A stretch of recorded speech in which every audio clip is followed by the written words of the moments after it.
Okay, Jeremy here, Jeeps Unlimited, partsbreakers.com, doing a pre-dismantle video. If you've watched our videos, if you look at our YouTube channel, I always call them the boring videos. They're really exciting to the guy who needs the part on the frame, and usually when I make these, I have a customer potentially lined out.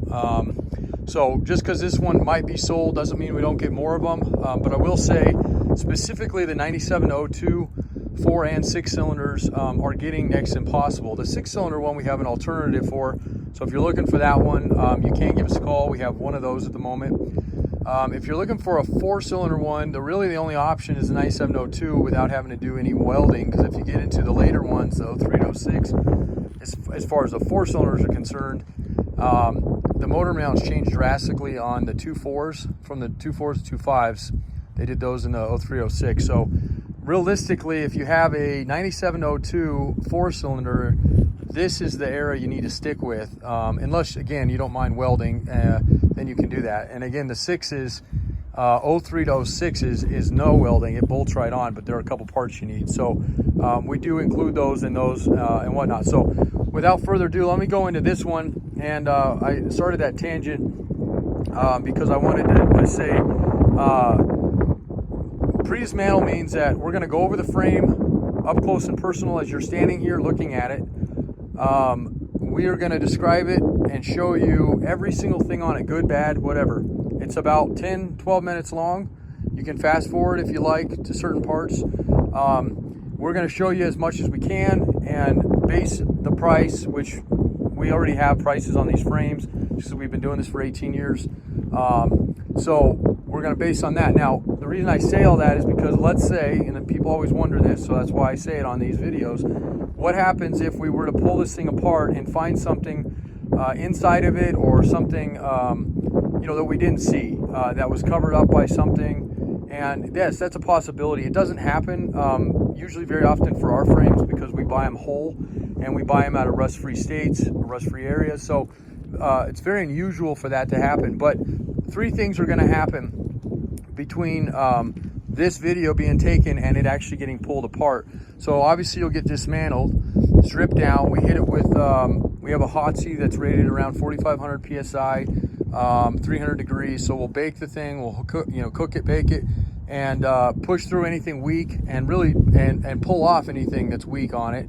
That helps that. It's not sandblasting by no means, but it does help show something that we may have missed. So that will get washed. We measure them, even if they're an unwrecked Jeep, because you never know with a Jeep if it's been wrecked at some point in its life. So we do measure them. And then the last thing we do is scope them. We have a cool little Bluetooth scope that will run down them, and that's really just to give that absolute extra, just because it's nice on the outside, it's nice on the inside as well.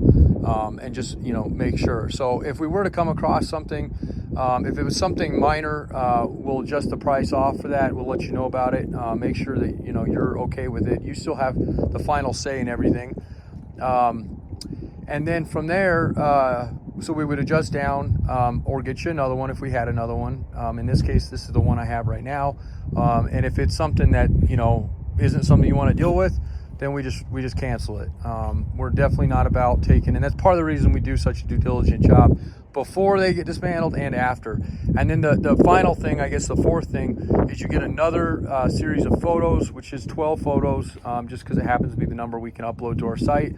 And then another video, which is usually 6-7 minutes long. It's pretty easy to do those, although I blab a lot, so they can go on and on for those as well. But anyway, so you get that too. And again, it just kind of shows you, okay. And then when I get to your door, if I am doing the delivery, which in this case I will be, you can be happy with it and not strangle me. So I always tell people, well, if I've lied to you, I'm gonna be showing up at your door. So I mean, it's not like I'm hiding in the corner or anything. So it's just not who we are. And I know people say that a lot, but I mean, so literally, it was literally, I came out a second ago, it was like a blizzard out here. You can probably see the very beginning of this video.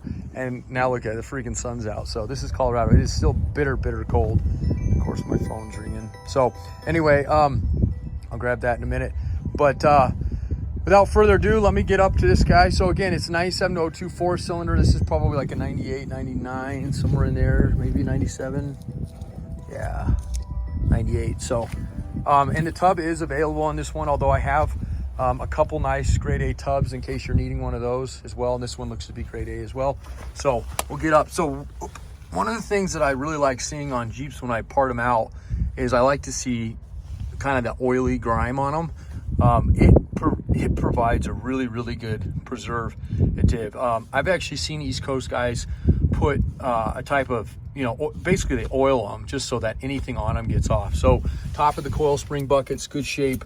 Might be a little bit of scaling in here, but nothing bad. Nothing loss of, you know, structure or anything. This is an area right here underneath the coil spring that until we get those pulled, we won't be able to see. I anticipate those being pretty clean, but just in case, a little bit of oxidized metal back through here. You can see it there, but again, nothing lost there. And that's probably about the most browning you're gonna see on one of these frames here. You got top of this area. This has got a, normally you can't see this at all, but it's got a body lift kit on it, so it gaps that out a little bit, and we can kind of see in there.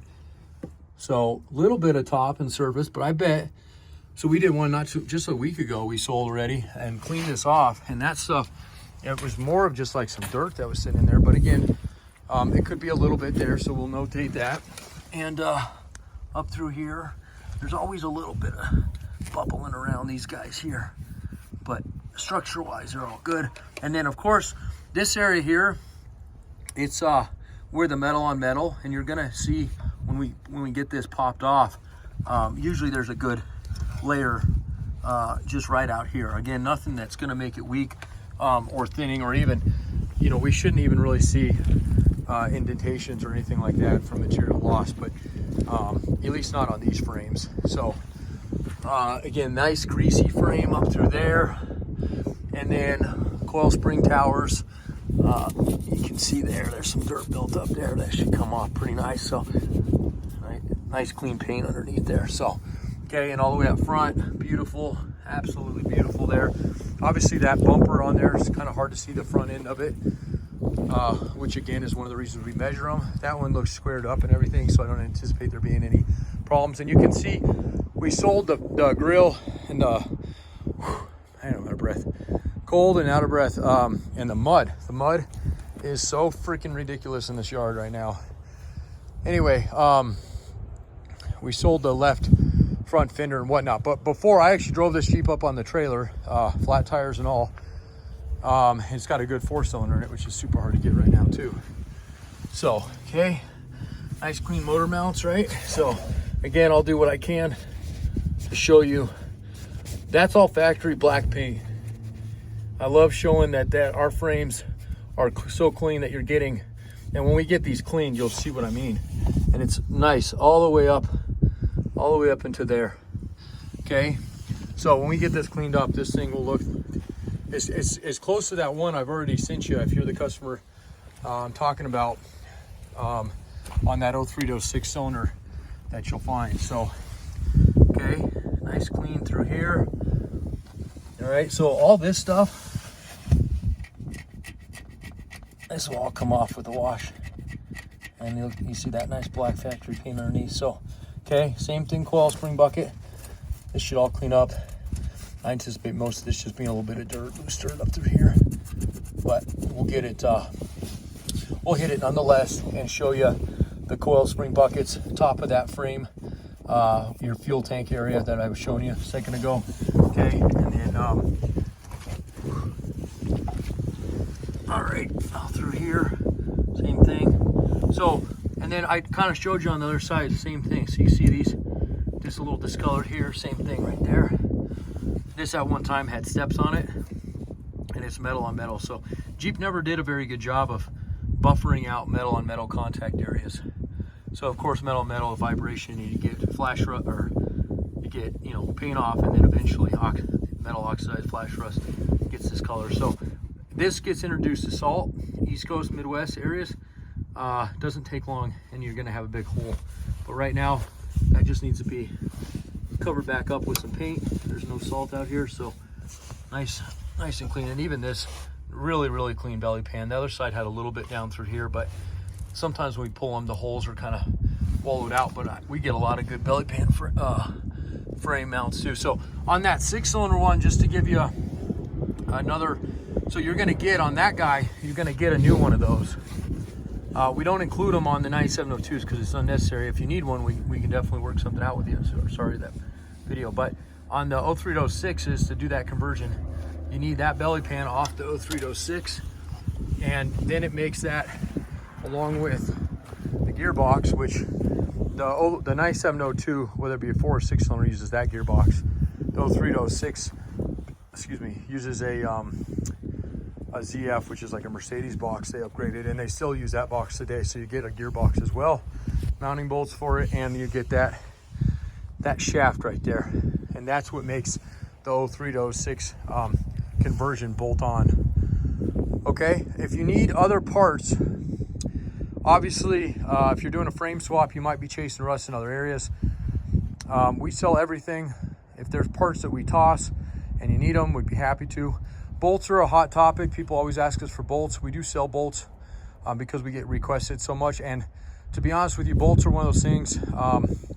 It's not so much we're selling the bolt. We're more or less selling the time because my guys will go through and break them, which drives me nuts. But I have to get them to slow way down if we know we're trying to save bolts.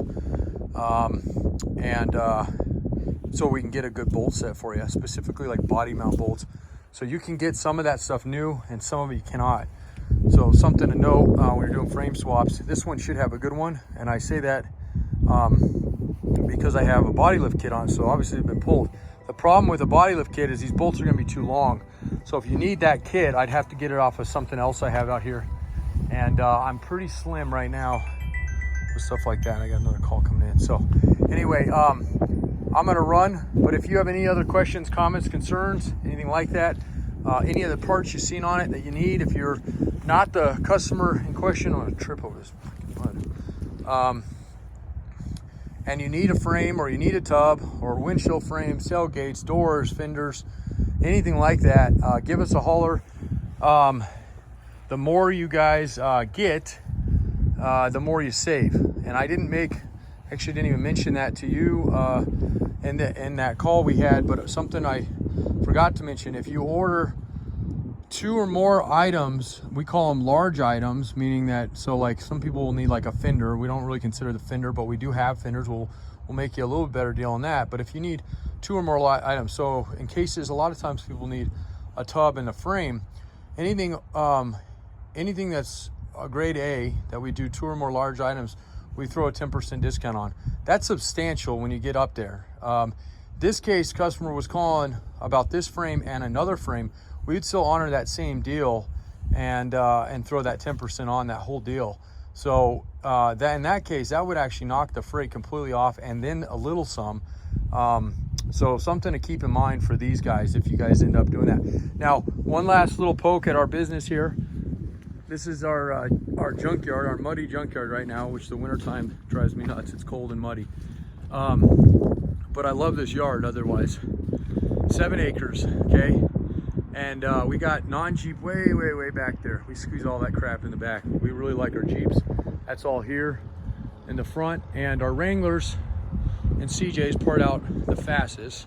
We still do the Cherokees and everything that's not, our bread and butter, but some of the funner stuff we get to do.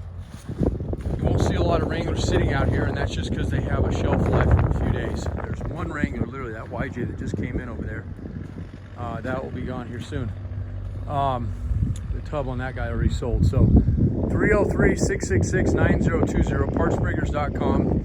We ship out, and that was what I was, again, tangent-wise, trying to start to say. I'm heading the East Coast. I leave on March 6th, okay? And I did one just a week before Christmas 2022. I try to come out every 2 months during our busy season, which is right now. I am going all the way out to Philly, possibly New Jersey. I'll be in Maryland, Virginia. I might be Connecticut. That depends if I can find this guy a tub, an old CJ tub, and possibly Maine, depending on what happens today with frames and whatnot. So on those trips, you save immensely on freight costs. Freight costs are about $700 for a frame right now to East Coast. It's about $1,200 on a tub. We do $500 flat rate on those. And if I get into your area already, I'm going to be near there, then I take everybody's freight and I split it. So I put it down the middle, because it's, for us, you know, we're not trying to make money on freight. We're really just trying to cover our costs on it. So it helps us in the on the end game. So, and it costs, I'm not joke, that trip in December was right around $4,800 is what our bill ended up coming back on by the time we got our fuel and our hotel, you know, blah blah. And I did it in 11 days, 6,800 miles. So super cool. All right, so that's it. I appreciate everything. Give me a holler if you need anything. And it doesn't have to be big items, but like I said, that's one of the things we do. We do all small, sort of small stuff too. So our website has a ton of the small stuff listed. So we appreciate everything. Thanks a lot.